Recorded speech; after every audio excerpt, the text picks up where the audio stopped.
Hey, Alex. Hey, Andrew. What's this? This is Brains on the Outside. And what is Brains on the Outside? It's a podcast where we dream up ridiculous businesses to solve the world's issues. Each week, we take one of our listeners' problems and we pitch a company, a product, or a service to help them out. That's right. This week, we're tackling Elliott's frustrations with two-factor authentication. And I'm sure we'll do a really good job. Previous ideas have included a nursery that will make your baby into a CEO and an IKEA that turns into a hotel at 6 p.m.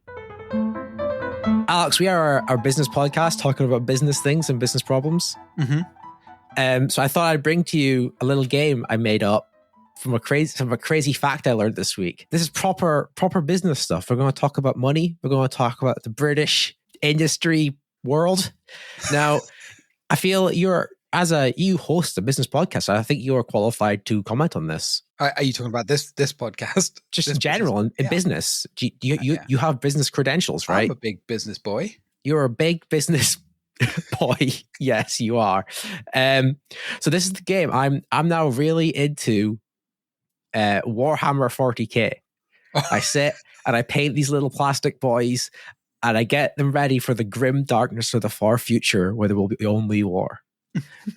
And I kind of thought to myself, these sets, right, are extremely expensive. Like, it's famously known for being an expensive hobby, and it's true. War is expensive, Andrew. That is the case. And when all there is war, everything's expensive. The military industrial complex is real, but it's also real in the Games Workshop. Yeah. So Games Workshop turns out big business. Mm-hmm.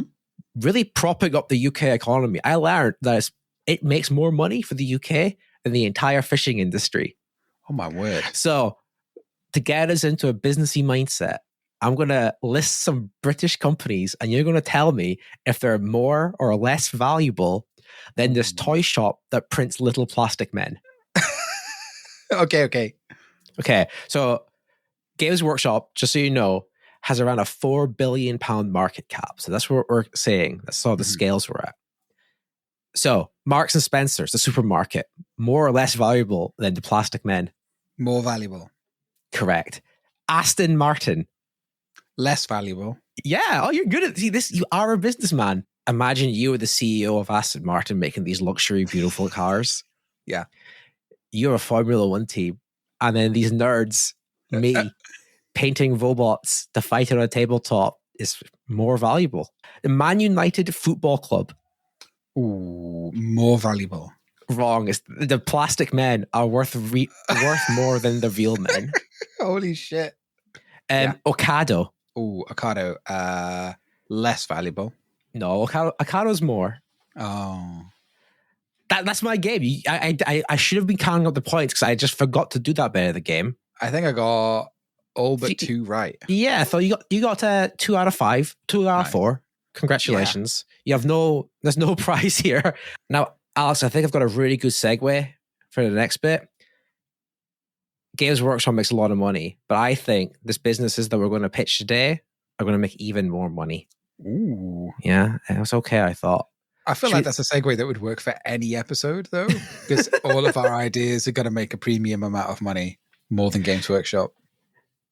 Should we roll the clip? Do it. Hey guys. So I've got a problem today that I think you can help me with, and it's around two-factor authentication.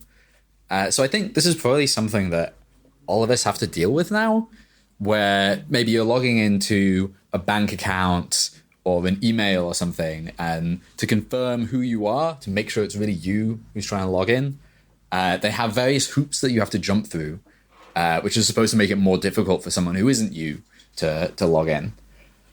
So, for example, at work, I have to sign into one of our clients' systems, and to do it, they've sent me this little key thing, which generates random numbers.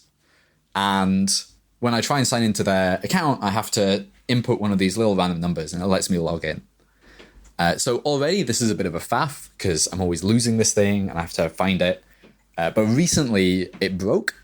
And in order to get a new one and sign in, I had to go on the phone. Well, first of all, I had to call someone, I had to wait in a queue, and I had to speak to a real person, and they had to ask me a bunch of security questions, which obviously, because I set this up like months and months ago, I barely remembered the answers, and it was really, really awful. And it took an entire morning. And I think that a lot of us have experiences like this. So basically, this two-factor authentication, it sucks. There's no method of it that I've tried which is in any way fun or delightful. But I feel like it doesn't have to be this way. So do you have any ideas for how we can make this more exciting? Thank you so much, Elliott, for your problem you sent in. It's a problem that I've certainly suffered from. I find two-factor authentication extremely boring. It also ties into another problem that we might have to solve in a different episode, which is the millennial problem of never wanting to pick up the phone. Yeah. That's whack. So how this works is Alex will pitch some ideas, then I'll pitch some ideas, and Elliott, sometime in the future, will get back to us, telling us whose ideas he thinks is best. And then we'll count up how many times me and Alex have won, and we're not sure what the prizes will be yet, but probably glory. And if Alex is into 40k by then, maybe some plastic men. But Alex, are you ready? Do you have ideas? Are you ready to go? I got ideas, Andrew. My brain is primed and pumped. I have logged into my frontal cortex with my two-factor authentication keys. I'm ready to go. I'm juiced, as they say. Let's do it. Creative circles. Creatively juiced. So I have two ideas. Excellent. Number one, have you ever heard of a book called A Squash and a Squeeze, Andrew? Yeah, but only because a listener once wrote in mentioning a squash and a squeeze, but I can't remember what happens in it. That's right. A listener called Julie sent us in an ad many, many, many episodes ago that was about a company that would make your house feel a lot bigger by putting more and more stuff into it until you were so squeezed and squashed in there that you couldn't move. And then they'd come and take everything out and you'd feel like your house was absolutely massive again. Right. Okay. Yeah, I get it. All right. So I feel that actually the way to solve this two-factor authentication problem is to make it not seem a problem anymore by adding way more factors of authentication until it's so frustrating that two factors of authentication seems like a dream. Okay. Yeah. So are they all getting more and more ridiculous and complicated and annoying and frustrating? Yeah. Yeah. Well, actually, they're just getting more. That's it each time. So I think over the course of, I think we have to, the problem is we've got an escalation issue, all right? Because we start with two factors. People find that boring, make it three factors, and people are like, oh, two factors was great, actually. And then they get bored of three factors. And then we have to add four factors because then they're like, oh, three factors is actually boring. And then we have to add five factors because four factors is boring. And we keep having to go up. We keep having to escalate. And I think at some point we can then go back to two-factor authentication again and everyone will be free. For a period of time. And then we have to ramp it back up again. Begin the cycle. Yeah. Begin the cycle. So I think we can, slowly unlock additional factors, right? So, one factor is your password. Two factor is your password and your special number that you get texted. Three factors is your special number that you get texted and your password and a special key that you have to use on your computer. Like a physical key. Oh, shit, that's cool. And then four factors is maybe a fingerprint. And then five factors is a scan of your eyeball. And then six factors is your mum's voice recording, telling them that you are a real person. And then Alex is a good, trustworthy little boy. He's definitely allowed to access his bank account. Exactly, yeah. And then seven factors is the name of your second best friend who lived down the street. And eight factors is I don't know, a swan that you've stolen. Also, so you're thinking you're going to have to get out of your house eventually. Like factor 9 is like go outside and like connect to the satellite and press this button and then go back inside again. So there is a secondary benefit of this, which is at some point the number of factors becomes so annoying that actually it's not worth trying to break into your bank account or your email anymore because there's nothing in there that's going to be worth the amount of effort it is to break in and to do all the factors. Right. So you think, one, we'll come to appreciate two-factor more Yeah. And two, it's now unviable to break into somebody's account, because how are you meant to know their mother's maiden name? The amount of work you'd have to put in to do that, like a whole picture of your family tree. And you've also solved the Wordle for today, and you have taken a photograph of a wild platypus and everything else that you need to do to get in there. It's just so much effort that there's no way the £4,000 worth of debt that I have in my credit card account is worth getting into. Yeah, at some point, it's like you're putting so much time to logging in. You may as well just get a job and earn that money a different way. Exactly. Yeah, that's it. Exactly. And because of all these factors of authentication as well, we're also generate a lot of new jobs for people, because there's a lot of checking to see whether or not people are actually good or not. Oh, so this isn't an automated process. There's someone on the other end being like, yeah, this is definitely a picture of giraffe. And yeah, this is like... Exactly, yeah. Yeah, they've uploaded their birth certificate, but they've put an Instagram filter over the exact one we said they should have to do. And they've gone and played Halo for 15 minutes, as we said they should do. And they've also done this and this and this and this and this. Yeah, exactly. So we're generating a lot of jobs. It's good, right? Everything's more secure, and it's so much of a pain in the ass to break into someone's account. It's so much of a pain in the ass for someone to get into their account in the first place that a robber is never going to try and bother to do it. So you spoke about adding things on and on and on, and eventually you'll break everybody, and they'll going back to 2 will seem okay. What is the form of authentication that you think will break everybody? What's like you're at 79 factor authentication, and they've asked you to do this thing. What's the thing that would break you? I think it is that you have to go and find your school bully. Yeah. And they have to punch you in the face. Wow. In the exact same way as they did when you were a kid.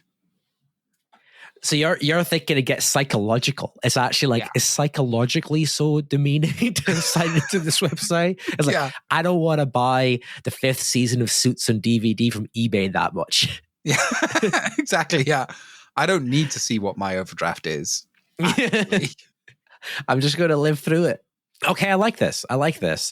So the second idea, on the half of the websites in the world now, you have to tick a little box that says, I am not a robot.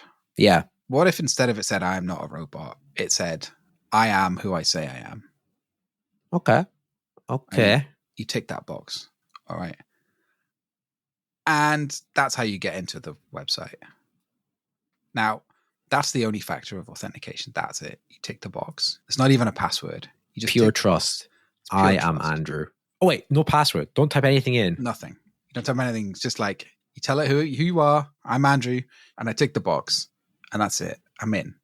I'm done because I'm trusted. Yeah. Okay. Now, the question, of course, is how do we know that you're trusted? Yeah. I just seems like anyone could sign in as me at this point. Now, neither of us know what it's like to buy a house, as far as I'm aware. But as I understand, when you buy a house, you have to sign a contract to buy the house for the mortgage. And when you sign the contract for the mortgage, you have to get a witness to witness you signing the document. Okay. Yeah. I think you have to do the same thing when you get a passport. I can't remember. It's been a while. Yeah, I think you do. I think you do. Yeah. So what if every time you tick that box that said, I am Andrew, there was a witness that was watching you tick that box that was saying, yes, that is Andrew? So if I want to log in to Instagram, I need to call you up, be like, I'm logging into Instagram now. Can you just verify this for me? I log in, pings you a little note that's like, I was logging into Instagram. Is it really him? And then you say yes. Exactly. Or I just witness you ticking the box. Yeah. Okay. Right. That's all it is. You phone me up and you're like, you show me the box on the website and you tick it. And I'm like, yeah, that's fine. That's fine. That's cool. So I guess that means then does that mean we both go down together if I do something bad or I'm actually falsified something trying to get in? Well, if I see you trying to log in not as you, that's obviously a real issue. Yeah. For me? Oh, yeah. Yeah. So I just say, no, No. that's not you. That's not him. And then I guess I can't tick the box at that point. And you can't tick the box. No, You're not allowed. so that'd be lying. If you tick the box, that's bad. That's a bad bad. thing to have done. Yeah. Well, yeah. I witness you, and then someone else witnesses me. Yeah, 'cause I was going to ask. Yeah. So I'm trusted because of my association with you. Yeah. But then how are you trusted? So what we do is, at birth, every person is assigned a witness for their entire life. Okay. Yeah. In a great big giant loop. So I witness you, you witness someone else witnesses them, someone else, it goes on forever and ever and ever and ever.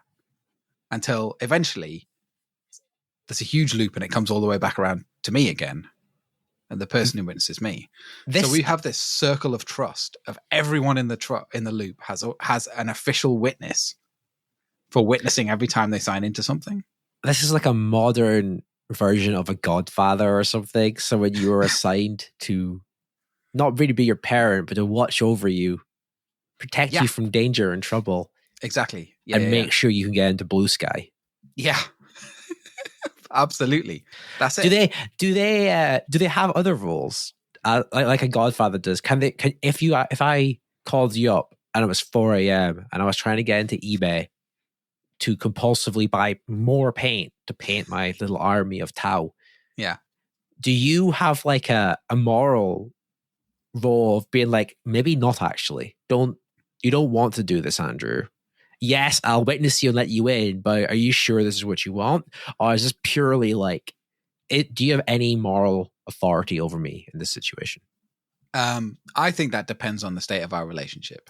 Okay. Officially, I'm only required to witness you signing into stuff. That's my official role. Yeah. Legal. That's my legal obligation. If I want to just, insert some moral pressure in there as well. But what I can't do is prevent you from signing in, because that would renege on my contract, which is like, I'm there just to witness. That's really what I'm there to do, is just witness you signing in and say that it is definitely you. I think that's quite cool, actually, just in general, because signing in such a cold process, Mm-hmm. And as I said, as millennials, they don't really like calling people, and this is nice. This kind of gets you out of the house, calling your friends more, because you have to if you want to get into Netflix. Exactly. And we do like that official witness for you. They're the official witness for your entire life. When you get married, it's them that is the witness. When you buy a house, it's them that is the witness. They have that complete control because they have to. Because you have to know, if you fuck it up and you sign in somewhere and you didn't have them witness you and they find out about it, they're not going to let you buy a house. When you're born, does your parent assign you the witness, or does the government do it, or does a third-party security company do it? Well, that's where we have to come in, isn't it? Because that's how we capitalist venture. That's how we make the money. That's how we make it. So we run this sort of like security forum. Yeah. We make the standards. Yeah. We rubber stamp all the witnesses. Exactly. And it's and they're just, by the time you fill the form in, you are drowning in like admin fees. Yeah. For some reason, this is a really paper intensive process that takes like months and months and months. Yeah. And we can charge you like £150 for it. And you have to sign into that. You have to sign up. Like it's not, you're not legally obligated to sign your child up to this process, but if you want them to buy a house, to have a car, to get a driving license or a passport, to sign into Blue Sky, you have to have them signed up to the witness program.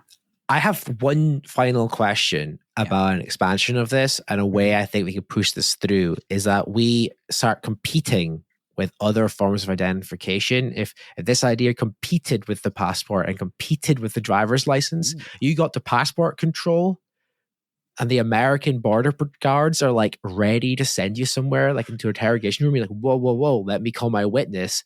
Don't need a passport. You get pulled over by the police in your car, and like, can I see your driver's license? You're like, no. Let me FaceTime Alex. There is one issue, I think, with that. Yeah, if we can FaceTime, it's great. But in situations where you need what in bank terms is called a wet signature, so that's like a signature with actual ink. That's a really rough term. It's gross. It's gross. That's isn't it? really grim, actually. Yeah, it's really horrible. But in those terms, where you need an actual physical presence and a real human being, it can't just be on a FaceTime call. Yeah. And I feel like a passport is one of those situations where you actually need a real physically human presence, Mm. which means that the entire witness chain has to go on holiday together. That's kind of fun, right? That's kind of I guess it is. It or at depends least on the one terms. person, like I guess a group can go, and one person has to be like the designated witness who goes and be like, right, I'll witness off this last person and I'll come back home so I don't have to go Yeah, through, because like otherwise everyone on earth has to go at once. Exactly. Yeah, that probably is it. Or one person in the chain has to have an actual physical passport. Physical passport. So yeah, that's it. So those are my two ideas. One, just add way more factors of authentication. I think we'd all have a lot of fun doing that as well. Yeah. And then at some point we tip over into actually this is not worth anymore. We go back to 2 when everyone's happy. That's the idea number 1. And idea number 2 is this enormous witness program. Our ad today is from a real company. It's actually pretty amazing. It's always actually really exciting when we get real ads from real companies coming through.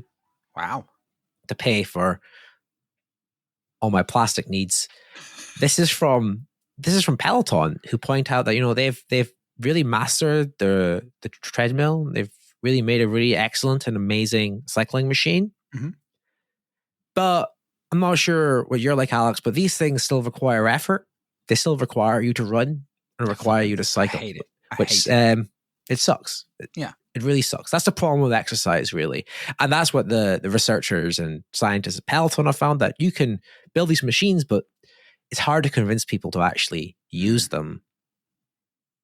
But they've built something actually now, the future of the running machine, to help overcome that. And I'm really excited about it. This is Peloton's running exoskeleton.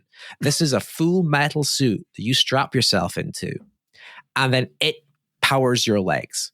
You press go, and it just runs for you, and you're along for the ride. So this means you get all your exercise in without the effort of having to think about doing exercise. Wow. I actually, jokes aside, I would actually sign up for that. Jokes aside, who's joking here, Alex? Do they do a bike version of it? Because I just want to sit in my garage and watch TV while my legs are made to go in circles. Yeah, this is their next venture, I think. Just being strapped into a bike as it cycles for you. Yeah. Now, I know what you're thinking. Wasn't there that Peloton running machine that sucked people underneath it and gave them really terrible injuries? Oh, yeah, burns. Jury's still out on this machine, to be totally honest. But this means you can basically do a marathon with no training, because these things move your legs for you. Wow. So it's worth it in the end. Does that actually exercise you? I guess it must do. Yeah. I guess it must do, yeah. Because your legs are moving and it's burning stuff. That's how, I'm not a biologist, but if the people at Peloton, if the big corporations selling these machines tell me it's true, who am I to disagree? Alex, if we had another business venture or startup, or just a normal dude, a normal guy just listening who wants to advertise something on our show, how would they get in contact with us? Well, Andrew, they should contact our people on our email address, which is brainsontheoutside@gmail.com.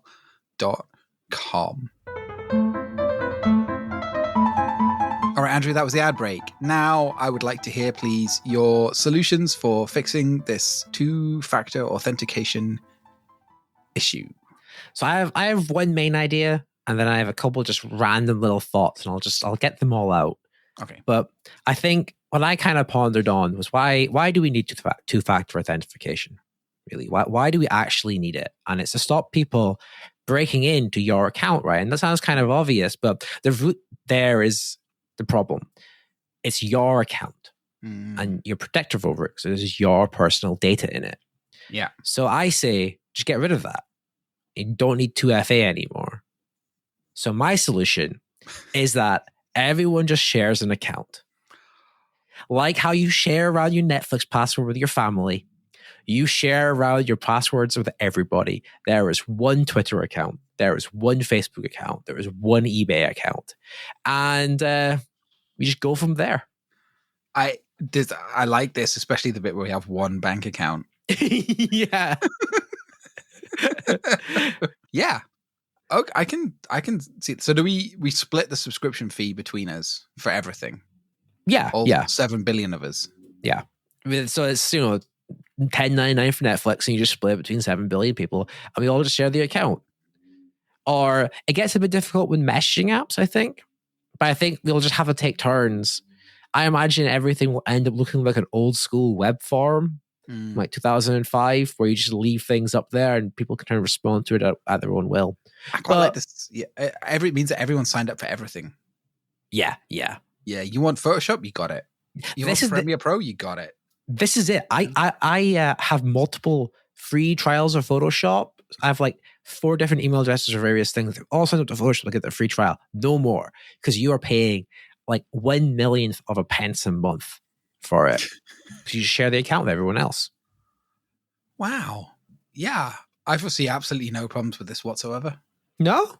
No. That's good. Everybody having access to one Dropbox account seems legit. Yeah. I mean, obviously there's a lot of like, Scout's honor. You're going to have to be, you can't mess about. You can't delete someone else's file. The file naming systems and conventions we're going to have to take on, it's going to be quite complex. But I have faith in humanity to run this system without fault. Once you can get Disney Plus for 0.0000001 pence a month, I think people will really catch on to it. And you don't have to do 2FA because we're all sharing. It's kind of a throwback to olden days when we were young, or when you were very young and I was young, when instead of like Dropbox or OneDrive or iCloud Drive, you would have a shared drive at work or at university, and everyone would have a folder on there, and you could go into any other folder, but you didn't delete something from someone else's folder. But if you needed something from there, Andrew, I'm just going to nip into your shared drive and just grab at that copy of Quake that you've stored in there. Yeah, this is the next thing, right? Yeah. Now you can share your Steam library with everybody. I can go into your files and just grab Wolfenstein. Yeah, easy. I think that's how you'd communicate. Actually, you'd like leave little text notes in each other's shared folder. Folders, yeah. I would actually enjoy that. It would be quite fun to go back to that. Yeah, and there'd be some sort of edit log, so you can see if I don't know, fucking Steve edited all your files without permission again. Fucking Steve. Yeah, he's been in there. He's been there changing all my Word documents, like control Fing my name and changing it with fart, that bastard. And you could have some like farm mods in charge just to boot people out, So there would be, I'm not quite sure what sort of society we're creating here, but getting rid of 2FA is my main goal. It also means like if you are in a group chat, there would just be one person in that group chat. But if you press the dial everyone button, it would literally dial everyone in the world. Yeah. And we could have a group chat with everyone in the world in it. Wouldn't that be good? You meet all these interesting people. It would be so good. I foresee no issues with having 7 billion people in one group chat all at once. So this is how we're going to make our money, though. The infrastructure required. I'm guessing the back end of the internet is made to support lots of people with separate accounts. We're going to have to totally remake that. So there's one mammoth account, one mono account for everyone to share. So we'll make our money by, reconnecting all the pipes to the internet in the back end. It's kind of a boring way of making the money, but I think money's money, I was going to ask about that. Now, how in this situation does a company like Netflix survive when it's only got one account that's paying at $10.99 a month? Well, Netflix changes its fees the whole time. So maybe they'll just put the fees up a little bit. In this, in the free market, you have to be versatile against your competitors. So if Amazon's still going to keep charging $6.99 or give it away for free with Prime, their video service, you're going to have to be competitive with that, Because we could collectively take a vote in the group chat, the singular group chat, and just vote to cancel the Netflix subscription if we wanted, and then they get no money. And they get literally no money. Do they want that? I don't know. I'd rather have $10.99 a month rather than no money a month. That's what the call's about. That's what the big call's about. Do we cancel the Netflix subscription? They're raising the rate from $10.99 a month to $10.9 billion a month.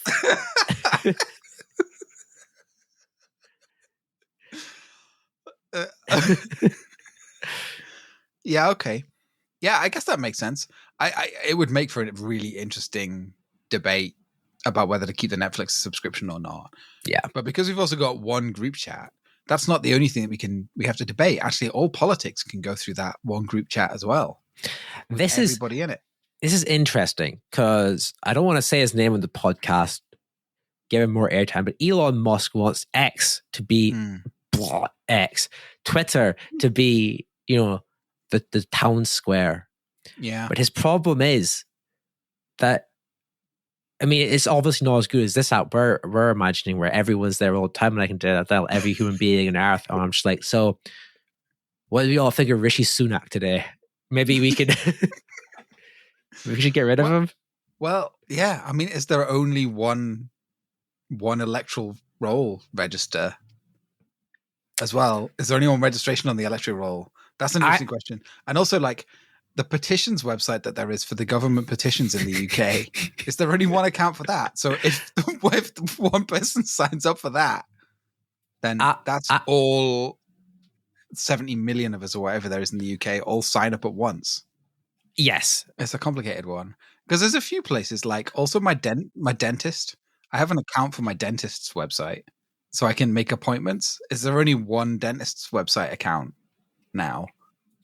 Do we all go and get our teeth done on the same day, the same time? There's a few places where I think it needs a bit of work.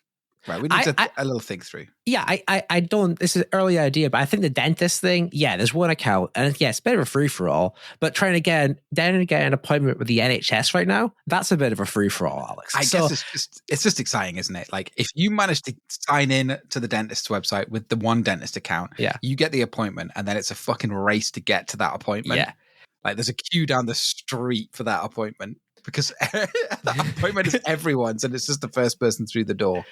I mean, obviously, when you log in and you book the appointment, you're called just user. But you can put a little note being like, it's going to be Andrew there. Please save the seat. What about corporate accounts for things as well? One account. If I want to get into the Amazon mainframe, I can. But again, I wouldn't go into your share file and delete all your torrents of X files. So... it's like you don't go and look at all Amazon's proprietary code because that's a whoopsie. It's a trust thing, isn't it? It's a trust thing. Again. Yeah. I like it. I'm down with it. I think there's not enough trust in the world, Andrew. So this is what I'm trying to build on. Yeah. So I have a few other ideas. I'm going to rattle through them really quick. So Elliott mentioned getting that little keypad to put a code in. Little keypad when you sometimes it says enter this number into your keypad. I would rather have a huge, enormous metal box that required 2 keys you have to turn at the same time, like you're about to launch your nuclear weapon during the Cold War. That's the witness thing. That's how you do it. That's it. I am like, Alex, I need to sign into Amazon, trying to pre-order Starfield. And you have to rush over with your key, and we do it like that. We do it like that. So that's one idea. Yeah. Another idea was you have to go to a physical location. Like I'm trying to get into Threads. So I need to go to the Threads office and be like, hey, I'm trying to sign in. Just here's a passport. Let me in now. Like an actual physical office. I like that. That's really good. Yeah, like you have a centralized authentication office in every town. Yeah. Yeah. That's also helps the economy because you give a job someone there being like, oh yeah, you're trying to buy going to ASOS. Here you go. You're in. And my last idea was a cosigner, which is actually quite similar. When you have to get a mortgage, you have a cosigner. So it's very similar to your first idea. Yeah. So that's that's me. I would get rid of two-factor authentication by getting rid of individual accounts for websites. Everyone shares every account forever. Elliott, that's it. We've given you so many valuable business ideas for you to go take forward and create your own startup. Mine included, I think this counts as a business. Just one account. Just make one account. Alex, what were your ideas? My ideas were to get over the fatigue of having two-factor authentication, we just increase the number of factors until two-factor authentication feels like it's a breeze. Or we set up a complex system of witnesses so that everyone is trusted because a witness has seen them sign into that website. I like how our ideas both share the same thing of, you should just trust each other. You don't need two-factor authentication because you can trust each other. Yeah, I like that. Kinda. Yeah. Now, at this part of the show, we sometimes go over previous winners. We're in competition here. We sound very friendly to each other right now, but in real life, constant beef. And all the beef could be squashed by is listeners of the show, like Elliott, saying which idea they prefer, to give us hard empirical data points to be like, actually, I'm better at coming up with stupid business ideas than you are. So, Alex, if a listener wanted to give their opinion on which business ideas were best, how could they do that? The best way to do it is through Spotify, where you can vote on the best idea from each episode directly there in the app. And if you don't have your own Spotify account, you could either use a friend's, as Andrew would suggest, or I believe you can do it even without signing up, right, Andrew? I think you can. And you just go onto any episode, and there's a little poll that you can vote on. Amazing. And if someone has another problem, has a problem they want solved, or a business idea themselves, well, how would they tell us that? Well, Andrew, they should email us on brainsontheoutside@gmail.com. That'd be amazing. If you could do that, that'd be so good. I'd be so happy. I'd be so happy if you did so that. Nice. Yeah. This week, Andrew, actually is International Tell Your Friends About a Podcast Week. Wow. I thought that was next week, but that's this week. Oh, it comes so soon every year. See, why that's really an important holiday is that's the best way for podcasts like ours to get more listeners, is if you tell your friends about it. So it's really fitting why there's a whole holiday dedicated to that. It is. It truly is. And more listeners means happier podcasters. And Yes. happier podcasters means fewer tears. We have to do a lot of editing to get rid of the crying. We start about with 5 or 6 hours of raw audio. And after we've edited it down to crying, we get to 30 or 40 minutes. So it's really rough. Yeah. So please tell your friends to stop us crying. All it takes is one new listener each week to prevent a podcast host from breaking down in tears in the street. Do you have a final idea, Andrew? Yeah. So, you can get like a burger in a tin, a full English breakfast in a tin. That's not very classy, though. I want a charcuterie board in a tin. Salami, tinned salami. Oh. Keep your brain on the outside. Oh, that's the same